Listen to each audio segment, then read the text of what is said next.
Thank you so much po. Maraming salamat sa pagsama sa akin ngayon at masaya na naman po ako na nakapag-share na naman sa inyo ng panibagong recipe, arroz caldo.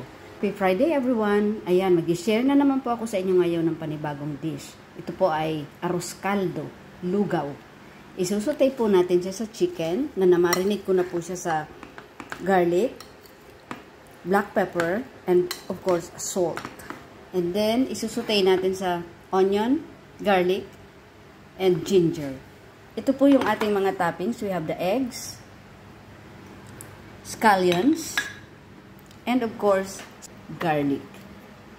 Na-preheat na natin yung ating pan. Maglalagay na tayo ng olive oil. Sinusutay na po natin yung ating garlic, onion, and ginger. And then, ilalagay po natin yung ating chicken. Lagi ko pong sinasabi na sa cooking po, hindi po ako naglalagay ng kahit anong extender sa aking pagluluto. For healthy reasons na rin po. Lagay na po natin yung ating chicken na na-marinate na natin ahead. Salt, black pepper. Nalagay na po natin yung ating chicken.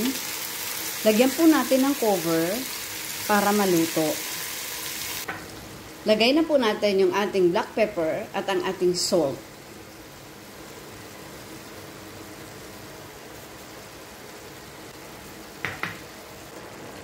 Ayan mga kaparientes, lagay na po natin yung ating glutinous rice. Ayan, yung ating glutinous rice. Isama natin sa paggisa para pati yung ating lugaw ay may lasa na. And then saka po tayo maglalagay ng sabaw. Ayan, maglalagay na po tayo ng water para may sabaw na siya.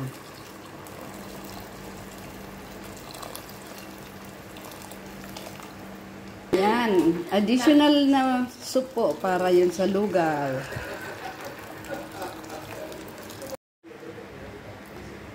Ayan.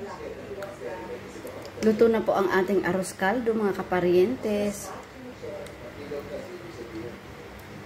Thank you so much po. Maraming salamat po. At nakashare na naman ako sa inyo ng panibagong dish. Arroz caldo. Ito po ay lugaw. Ayan, done na po ang ating arroz caldo for today. Happy eating everyone. Happy Friday.